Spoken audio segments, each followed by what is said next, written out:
I love that intro. Happy Wednesday to you all, wherever you are on this phenomenal planet. Yes, this planet is still phenomenal. Make sure you say hi, say hello. Let me just add some light here. There we go.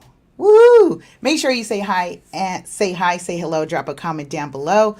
Press 1 lets me know you're here. Press 2 lets me know you shared it.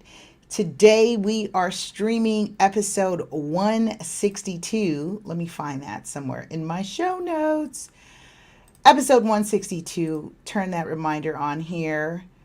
And I'm excited about today's topic. Of course, you all have been texting me about did I know? Did you know? Did you know about this down payment program? The good news is I did know. In fact, I had discussed it a month ago before it was released. So now we can talk about the nitty gritty, the details of the loan. Of course, I have to do sound check always. Make sure you say, press 1, lets me know you're here. Let me know you shared it. Press 2. Of course, if you're tuning in for the first time, welcome. My name's Lisa Gillett. Gillett. If you're from our home country or native country, it's Gillett. Lisa Gillett, without the E, but I'm still razor sharp. Also known as Super Agent. I am a broker, owner of Devenio Estates, which is our real estate brokerage here in Southern California. Of course, do know, let me hit that button. Of course, do know that my brokerage and this show are independent of each other. Common denominator, me, of course. And I am a pricing strategy advisor, certified in both foreclosure and short sales. And we're amping up more in probates. I'm enjoying probates. I said that last time because I get to work with the families at a very critical time in their lives. And I also get to pay respect and honor the decedents. So my client, in fact, is the estate or the trust or I would say the trustor or the grantor is the original client, and I'm assisting the administrators and executors and successor trustees in carrying out the wishes, or maybe not if there's no will and they've passed away in testate. We're assisting in honoring the decedent's estate in that process. So enjoying all of that. What about you? Are you writing your real estate goals? Are you writing these goals down? You should be writing these goals down. It is second quarter. You've heard me say this during first quarter. Write down your goals. It's not too late. I forgot to do sound check. Hold on. It's not too late. So make sure you write down your goals. Forgive me. Gosh. With this replay over. What's happening? Okay, good. Oh, phone on mute. There we go. Phone on mute. Today we are going to make it short, sweet, and simple. I welcome your feedback, of course. Make sure you hashtag replay lets me know that you're tuning in after we've ended a live show. Of course, we replay on radio podcasts everywhere. So make sure if you found value in the show, please connect, build, and share on our radio podcast platform, on your favorite radio podcast platform, available everywhere. Keyword, Ready, Set, Real Estate, or you can put in LA Super Agent or Ready, Set, Real Estate. You've got options. You've got options. I'm here for this. I'm going through my show notes, of course. Topic suggestions. Thank you all who are sending me topic suggestions, albeit you DM me, you text me, send me an email and say, talk about this, or I want to learn more about this. That helps me. Of course, I come up with fresh topics. Rarely am I kind of revisiting topics unless I need to harp on it.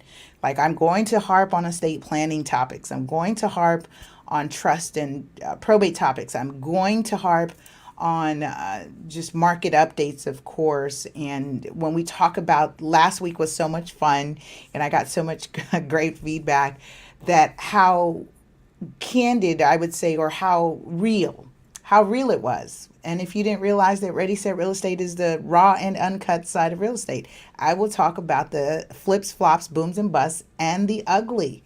side of the business.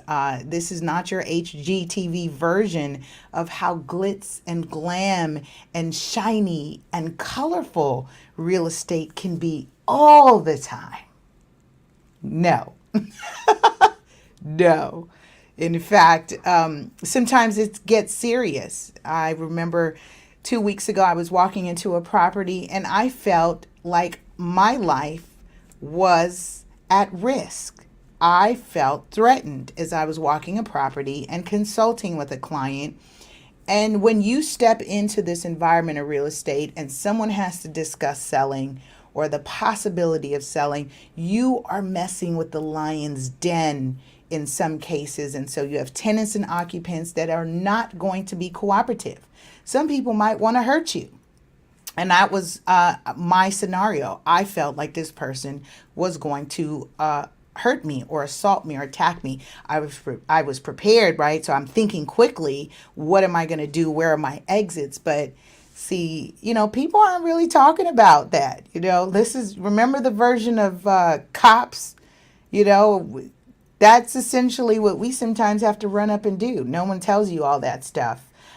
When I look on the MLS, which is the multiple listing service, which is what the real estate community or realtor community uses, what I notice right now, there's a lot more private remarks, and that's to the agent community, to give us an alert and heads up that, hey, the occupants / tenants are not cooperative.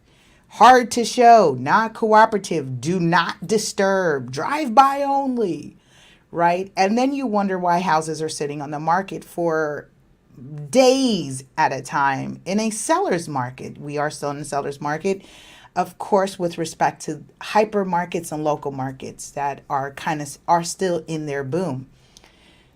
But you may be questioning, well, what's going on with that house? Well, it's pretty rough. It's not the, shiny, easy, glitz and glammy part of the business. So that's why. All right. With that, I say we're going to jump into today's episode. Of course, we're at 162. Woo, woo, woo. We will be talking about first-time home buyer program, California. This is California specific. California's first-time home buyer program with their 0 interest down payment. Or also, let me use this in a caption as well, also borrow up to 10% of the purchase price, right? That's one. Also called the forgivable, I have my show notes, I have to upload it, forgivable equity builder loan. How do you feel about this name? Forgivable equity Forgivable equity builder loan.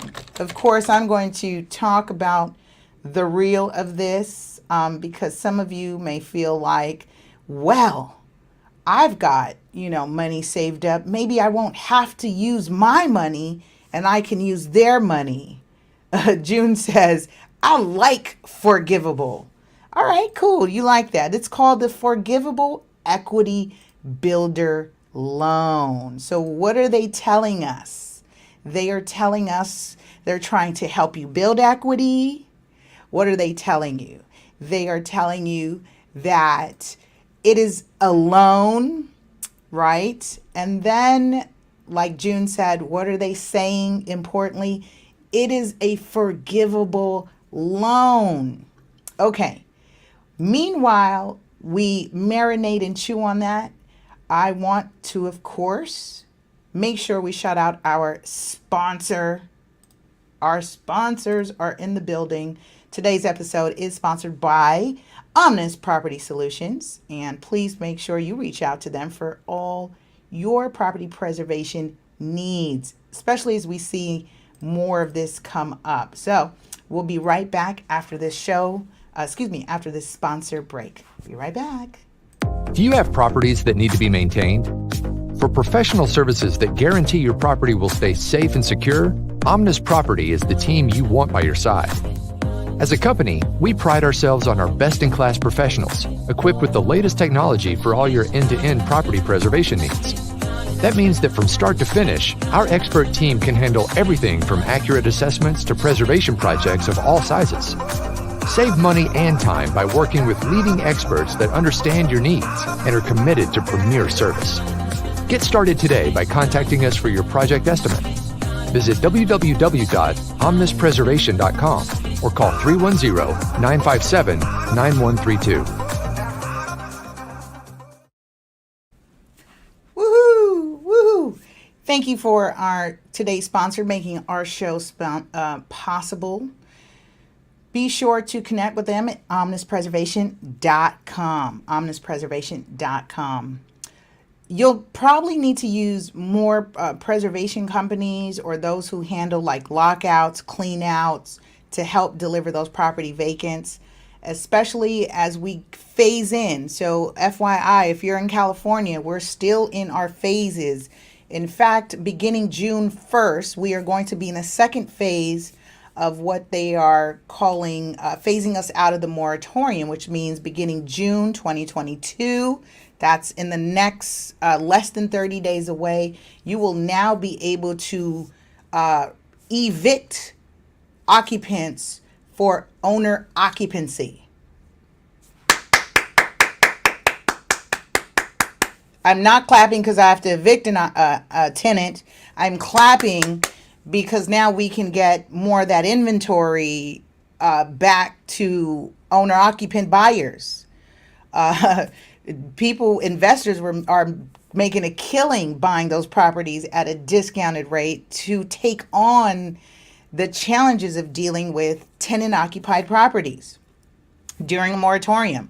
So the good news is, beginning June, we will now, the next exemption class, in order to evict someone for a no-fault action eviction, means that you can now say, I am purchasing this property, my client is purchasing this property to occupy, by which we can now give that tenant their notice to relocate. All right. So I am pleased that we are making these steps and efforts. We've got a long way to go because the moratorium is essentially still into play until next year and really 2024. Holla at me if you need more details about that. Okay. We are covering, hold on. We are covering, here it is. We are covering first-time home buyer programs and the 0% interest down payment. You all also may know it as the borrowing up to 10% down. All right, so if you want to learn more about this and you need direct resources and information, the California Housing Finance Agency is directing you to consult with a preferred mortgage lender, mortgage broker or mortgage lender that is qualified and eligible to work with CalHFA is how we say it. So California Housing Finance Agency. Their information, there's the link here. I can drop it in the chat below so you have it. Or, of course, you can, if you need a referral to a qualified lender, you can send me an email or drop me a message, right? So drop me a line, 323-488-3265. I'll give you that information before the show ends as well. Let's talk about this. So in order to be eligible, let's talk about just kind of in scope of this big plan. What are we noticing in the markets? We've watched appreciations by double digits, and it just has gotten really wild out here.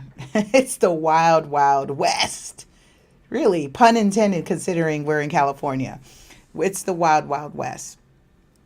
But this is a junior loan. So let's understand that, folks. A junior loan that you can borrow up to 10% of the purchase price. I put a note here. It's asterisk, right? It's marked with an asterisk. It's marked with an asterisk, and it can be split for down payments and closing costs. Oh my gosh, how dare you let me pause, time out. How dare you let me go into this without giving you my disclaimer? Of course, for those of you who are new to me and are listening, of course, please do not consider this legal or tax advice. Please consult those respective reputable licensed professionals. And more additionally, I am talking about loans. I am not a licensed lender. Please reach out to those licensed lenders that are qualified and eligible. I can refer you. I'm a licensed broker professional, and that's my spiel. Okay, moving on. So it can be used for down payment and closing costs. So you can split it, right? You can split it. You can use up to the 10% of the purchase price, 3.5% down or 4% down, and then 2% or 3% towards closing. Now, they do have a fee. I imagine, of course, to access this money, there is an origination charge, a loan fee. My colleagues have expressed to me that loan fee would be what, 1.5%. June says, can the borrower get a regular first loan? Meaning, does the first loan have to be CalHFA 2? Great question. What I understand is this, you are not combining the CalHFA program. So CalHFA also has another program that they've been subsidizing. Same thing here, right? They're subsidizing the loan and charging you an interest. And you can use that. So CalHFA still has that program well in life. What's been expressed and detailed to me is that you cannot combine the CalHFA loan programs. Okay, so you want to meet the same FHA/conventional program loan underwriting guidelines in order to access these funds. However, as we move on to this next segment of this slide or this portion right here, notice it says, and there is an income restriction. And in our business, we refer to it LMI, low to median income, and it is county based. So it allows borrowers who are earning less than 80% of the area median income. In fact, I actually wanted to drop the website so you can confirm, well, how much money does that mean? Because they have a nice cheat sheet, but it's really a guideline that you can use to determine whether you or of course, lender, experienced lenders, to click that link, punch in the property address, and it will tell you what the median income is for that property location or area. What I've done just for notes and example purposes, because what I really want to do is hone in on whom is this an ideal product for? Because all of you are like, woohoo, wonderful move from California. But now that we're talking about capping on income, that now knocks out a good portion of you who are also working with me as well, actively looking, have been on the sidelines, and you've texted me about it and you've asked me. So let's continue learning. So for a lot of my clients, if you're tuning in and you've received my message as well, likely you are not going to qualify, because if you are actively looking and submitting an offer, that means you don't qualify for this program, because the median price now in the areas that I work now is $725,000 for a 3-bedroom. Some pockets we are now upwards. The average price now is $1.1 million. So this is not you per se. This is not you as a demographic target for this program. Got it? Fair enough. Nod your head. Say yes. This is the part you might sign off and say, oh, okay. I thought you were going to tell me that I could use OPM, other people's money, so that I can build, my equity or my future. Not so much. All right. Not for you. Who is this for? Well, in LA County, and this is example purposes, LA County, that means this is for people who earn $68,880.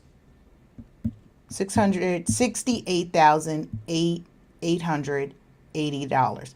8 is one of my favorite numbers, and I'm having a challenge even saying it right now. Blah, blah, blah, blah, blah, blah, blah. I'm so tongue-tied with that.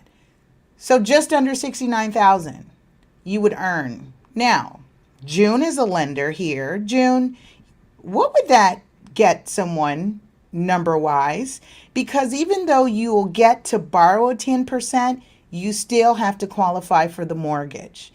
And the mortgage is based on your income. So now that we found that your income is 68,000, okay, great. You can now have access to this. But now you've got to qualify for the mortgage. So some rough numbers, 68,000. June, would you run some numbers? If it's something you've been quoting for some time, I have a number in my head. I'll just give you some time to chime in. As we're exploring the reality of the forgivable equity builder loan. Who's eligible? What are the numbers? Who can apply? Where do I apply? So we've got it. It's a junior loan. I like it. I love me some June. June says, hold on, I'll get you some numbers. So let's do the math together.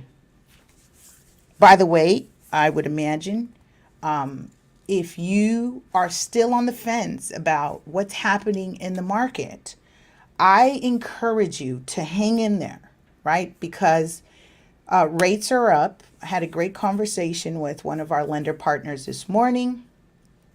Rates are at par, 5.7, I imagine. Ooh, June, when you run those numbers, please let us know what the rates are. What rate are you quoting? And so you run the numbers and you say, okay, you can get the 10%. You've got to qualify. And again, it says up to 10%. So you've got to qualify in an extreme example where you're using all that money, 3% on the back end for the closing costs. And then that means you're putting 7% down. You've got to qualify for 90%. So our LTV is 90/10, a loan to value, and you are earning less than 69,000 in LA County. Santa Clara County is 112,000 is the area median income at 80%. Again, county based. This is California. So this is going to be very specific to a targeted demographic. And in discussion, it is supposed to be something meant to help home buyers. It is meant to help bring you into the market and arena so that you are competitive. But I'm going to point out in our next segment or discussion after this one, I'm going to point out the reality of it. It's one thing to do this program in theory and say that we have millions of dollars available for funding. But in theory, that sounds great. In practice or reality, what does that look like? So, drum roll. June says the LA County median income should be raised to 112,000 also. She says just my 2 cents. I agree, but that's not the case, right? That's absurd, right? That these limits have not caught up and they're not in pace with the people that are actually purchasing. And these are your working class folks. I mean, I'm working with nurses, I'm working with mechanics.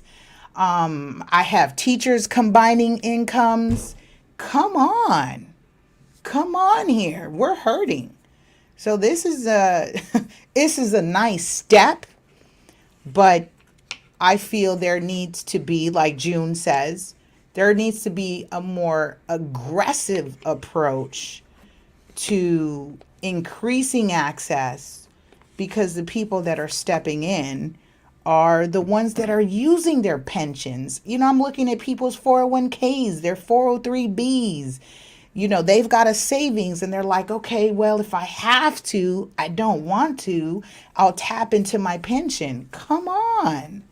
Is this what we're doing? This is what we're subjecting people to do so that they can to participate in the American dream? I think that should be something across the board. Like everyone, this is, we're all feeling it. Not to say, that not and to add insult to injury is the taxes, right? We're hit on property taxes, we're hit on state taxes, we're hit on income taxes. It's not California, it's not looking pretty. This is not really looking pretty right now. All right. And then in order to be forgiven, right? Because we're talking about forgivable. In order for it to be forgiven, the home buyer must stay in the home for 5 years. So for those of you who have called me and you have different exit strategies on these loans that you're getting, you're saying to me, I'm going to buy it, I'm going to live it in 1 year, because that's what a good group of you are doing. In fact, a lot of you who went and bought out of areas and work from home, but now you have to go to work at least 3 times a week, now have to commute, and your commute is now close to 2 hours one way. It's not so exciting anymore to have been a homeowner out of area, because now it's costing you wear and tear in the car and the vehicle. And now you've got, of course, adjust, albeit hybrid, electric car, all these other things that you now have to make adjustments for. But to that, I'm saying, I expect, and this is my crystal ball moment, I am foreseeing a group of those people that have bought out of area now having to sell because you have buyer's remorse. You bought for vanity reasons. And when I say vanity, I feel like social media contributed to this vanity metrics of people wanting to be a part of this craziness, right? People wanting to be a part of this craziness. Let me see if I still have that video. I'm like, do I still have the video? Somewhere in here. Anyway, I'll keep it going. But that's my crystal ball moment. I do foresee that happening. And so why I bring that up? Well, because if you are an individual that is utilizing a program that has a criteria that you have to live in the house for X amount of time and you don't fulfill that, now it costs you more when you have to downsize or sell or do something. So you can almost wipe out a good portion of any equity that you would have earned. Let's use the word, play on word, build over that time. I'll recap that again. I'll say that again. Let's talk about, does this level the playing field? Pros. The pros is there's $88 million available for funding new purchase contracts in California. You certainly can tell I have a good time, right? I have a good time. $88 million. Isn't that funny? The 8 is everywhere right now. Look at this. 68,880. And then they said they have $88 million available for funding. That's so funny. 8 being my favorite number. My husband would totally get it, right? You get it, right? The other thing I would consider pro is it does limit the buyer pool to low income borrowers. So we can allow those folks to transition into homeownership. And then so they're trying to shift a pool of buyers to more affordable areas. So not discouraging them from purchasing, but the reality of you're going to have to purchase in an area that your pocket takes you. All right, June's got some notes for us. Let's go back to this. I'm going to bring this slide back up here. She says the sales price with 10% down at income of $5,740 a month is right about $400,000. So the payment with a rate of $525 would be approximate $2552. So $5740 does not equal $68,000, correct? What's your annual income? Annual income of $5740. Oh, okay. All right. $5740. $5740 is $68,880. Exactly. Very good. So now you're at $400,000. LA County. Let's recap what I just said. Median price is $725,000 for a 3-bedroom and $640,000 according to my last sale 2.5 weeks ago. 65th and Western, 66 in Western. That's in the heart of LA. That's in the heart of South LA. We closed a 2-bedroom, 1-bath, less than 1,000 square feet with no garage for $640,000. So if you're a family earning $68,880, which comes out to $5,740 for the month, you would qualify for a house of $400,000 in LA County. That means you should not feel like purchasing in the city of LA. LA Basin is what we refer to, some of the hot pockets and hot spots people are trying to get into. I'm not going to be the one to say, yes, it's possible for you to get a house for $400,000 in those areas. My investors can't even purchase it for $400,000. In fact, I have another one on the market for $428,000, and that needs some work. And my investors are offering me upwards of $560,000 to tear it down and build on it. I'm giving you perspective here. So you're about $100,000 to $200,000 to $300,000 off from where people want to be. So that means you've got to go out of area. Guess what? In LA County. So, and it's interesting because I have properties. I mean, I've seen properties. I have alerts out on, because Lancaster, Palmdale is another market that I work in. And I've had to do that, and June would understand this. Most professionals would understand this. You would have to do that. I've had to do that because my $400,000 qualified buyer can't buy local. And so the conversation I'm having is, if you're willing to drive 75 to 85 minutes one way, then we can work with you. We can find you something. But the psyche of the buyer and the borrower who is eligible for this program has to be adjusted. Now, this is why I want to address this. Thank you so much, June. Lunch is on me, so make sure you text me or email me.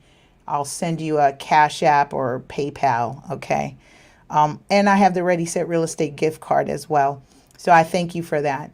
Definitely give value as you've provided value to our audience. Or if you want, I don't know if you have one. Do you already have one of the Ready Set Real Estate cups? This is 16 ounce. You let me know your choice of a $25 gift card or the Ready Set Real Estate cup. You let me know which one you would like. All right. Thank you for that.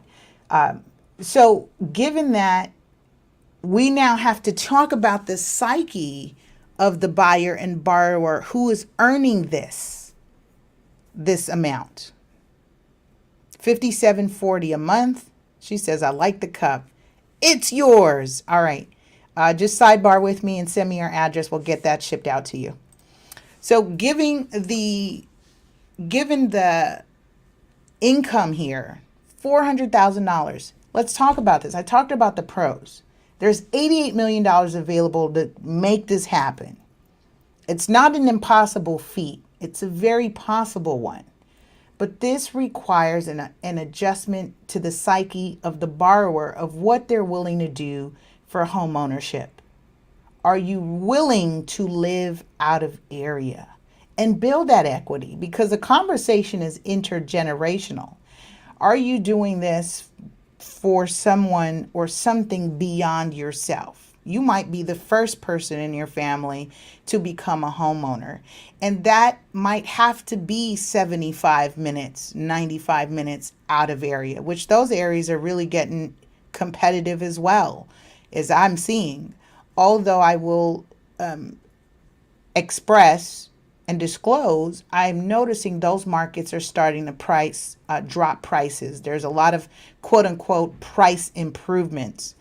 Why? Because we're now at a time where rates are 5.75% at par with, that means you're not buying points. We're now getting back to the days of buying points. I think we're going to talk more about that next week, about buying points. We're getting back there. Okay, it's just going to cost you now. So with something like this at 10%, you now are able to split that money across and make it possible. But as I pointed out, and I'm harping on this because I consult many people and they get deflated about the possibility of homeownership, but it's because they want to stay where they have been renting for the last 10 to 25 years. That's not practical if you're not earning the income of upwards $112,000 a year. And June was spot on. That is where my clients' price points are, at 112, 160, 200,000. These are the people that are out here who are, experiencing challenges and getting something in this overbid. Okay, so let's talk about the cons. The cons to that, as I'm seeing with this program, it's a layered loan. So I'm someone who I take the time to learn these programs, understand the timelines, so I can be well versed when I'm presented with an offer that has such a layered loan. And so I can explain to my client, so he has the information to understand what that entails, right? Funding timelines can vary. Be flexible with it. May not be a 30-day escrow. We might be looking at a 45-day escrow just to cover all the underwriting and the overlays that a program such as this could entail, right? So it's then not seen or viewed as competitive as a conventional loan that's closing in 21 days and 25 days, and something really aggressive as a cash offer closing in 14 or 17 days. And cash offers, FYI, also entails hard money loans or other private financing, right? And I'm saying this in terms of how it's viewed, because we're talking about the psyche of the seller and the psyche of the listing agent. I can be a buyer's agent with a client that's pre-approved and ready to go with this, but the seller's agent may not feel confident in a shifting market about funding, about it actually going through, because June may remember this. During that economic shutdown or government shutdown, all government money was on hold. That means everything stopped. All funding put on pause. Listing agents are going to be concerned about, because we're having this discussion now. We see it. We see the price adjustments. We see the increasing interest rates. The back on markets coming on with the disclaimers that buyer could not qualify due to rising rate. You see this? June says, I remember that. Absolutely. So it's more so the psyche of the players involved, because I've said this before, down payment assistance is not the problem. It's not. I get it as a solution to home ownership, but it's not helping. Why does it not help? Because the industry professionals who are the gatekeepers of offer acceptance don't want to use it.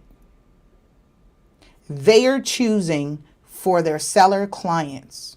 You think, really, how many agents are like Lisa, like myself, who are actually talking and discussing about the pros and cons of how the purchase offers are structured? You're getting inundated with 20 offers. Even 10 offers is a lot. 5 offers is a lot. You have multiple projects, buyers, and listings. Let's think about the role of the agent here, because I'm now going to put that responsibility if we want to solve home ownership. The responsibility is on the listing agent to understand these programs, to understand timelines, to connect with the lender, have that discussion about if then what. If then what. That's my regular. Worst case scenario. What is our timeline? What are we looking at? How does this borrower measure up? What is their DTI, which is their debt to income ratio? Are we qualifying them on a very high percentage? Meaning, are they one paycheck away from being broke? Meaning that if something pops up on their credit as an additional payment, do we now lose the entire loan file? How many people are taking the time to do that when you have so many things going on? Is it practical for the industry professional, the agent professional, to take the time and look at your DPA offer matched against a clean, conventional offer? The client is putting her 5% as her deposit. She's got DU approval ready to go. She's been fully underwritten, or there's a cash offer. You have all proof of funds or the line of credit or the letter of intent. How do you match that against the other competitors? Here's my answer to that. Incentivize the seller to accept a down payment program. Incentivize the seller to accept a down payment program offer. There's no incentive for a seller to say, I will go with your layered loan. You got a first, a second, and a silent third. You got 3 loans wrapped around your house, which essentially this forgivable part I can appreciate is, could be, this negative solving the negative amortization that we've seen in some of the other down payment assistance programs. Is this jiving? Is this hitting is your wheel spinning about accountability here? Because it's not just on the buyer to make more money. It's not just on the seller to try to make price adjustments. It's not on the Federal Reserve to increase interest rates to cool down the housing market. It's to the industry professionals who are the gatekeepers. Oftentimes, I am pretty confident that sellers actually don't see all the offers anyway, truth be told. They see probably the top 3 or the best one, or guess what? If the agent double ends it, they may not be showing all offers. They only show their offer. Go with my client. He's buying cash. We'll get this closed. Because I've seen that. I've seen properties sell for less in instances that someone could offer more. Now, there's a caveat to that, and let me disclaim that. In an instance where something sells for under market value, it could be an intra-family transfer, meaning the family's to selling to the family member. I get that. Those are real scenarios. In fact, I'm in one right now. A family is selling to another family member. All parties are aware that this property is being sold below market value. The important part of it is they are seeking to keep it within the family. So that's my disclaimer and sidebar on that. But for all the other scenarios, I think accountability falls on the agent professional about understanding the program and disclosing the pros and cons to going with the program and going up against the conventional and going up against the cash offers. And from what I've seen in the data, FHA offers have not been popular this last go round. In fact, they have not. This is why they increase the FHA loan limits. They had to increase the FHA loan limits. Why? Because they weren't competitive enough for the pricing. But again, that's not the problem. It's not the problem. It's not part of the problem. I should rephrase it. I don't want to deal with absolutes. So with that, I say, and I share, as we get ready to wrap up, any comments, questions, feedback with anything that I've shared. We've been talking about the forgivable equity builder loan. Also, for some of you hearing it on the news circulating, is that you can borrow up to 10% of the purchase price. That can be split and used to cover the down payment and closing costs. It does have a charge. If I'm not mistaken, it's 1.5 loan, 1.5 points. So yeah, there's money involved in there. The important thing that I want to say, and this is how I'm going to end this, this is how I'm going to end this today. The important thing that I want to share about using any down payment program, about thinking about purchasing, you should not be purchasing a home if you don't have a savings of 6 months to 12 months to cover your mortgage. The lenders look for reserves of 3 months, meaning can you carry that cost? Can you carry the paper? Can you carry it for 3 months? And I remember many years ago, I had a client who did not have a savings, and she absolutely did everything she could in her power to purchase. In fact, after my advice, she left. I suggested to her to save more, pay down some debt. I said, I'll be here. Real estate will continue to be here. We may be in a different market, but do what makes financial sense for you. And she was not happy with that. In fact, she went and found someone else that gave her exactly what she wanted. And it was a home that she could not afford. And she called me years later to say that I have not paid my HOA, my homeowners association dues, since the month after I bought it. She defaulted on the HOA dues. She owed about $17,000. The HOA was proceeding with foreclosing on her property. I will say that because I was down at the courthouse and I'm looking at the tax sales, the sheriff sales. HOAs are now moving forward on foreclosing on those HOA dues that people have defaulted on. Why? Why are they doing that? Because the equity is up in the property. Meaning if they force the sale, which means if there's a first on it, a loan, the first will get paid and they'll get paid.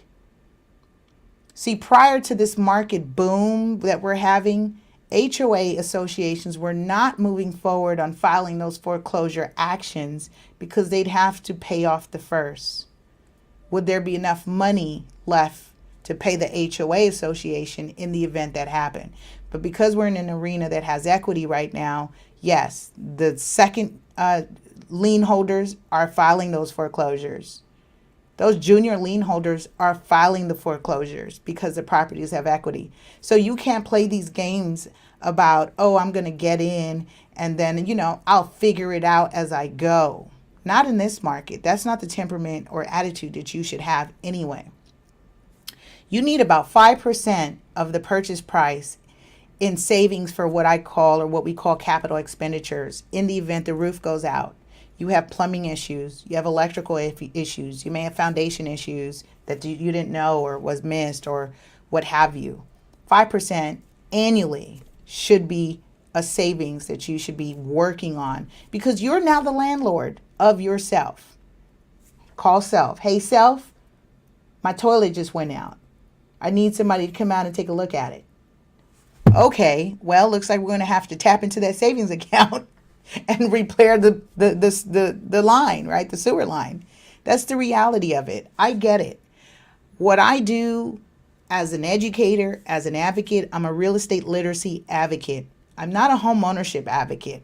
I'm a real estate literacy advocate. And what that means is I'm an advocate of people understanding their responsibilities, albeit you're a renter What are your responsibilities and rights?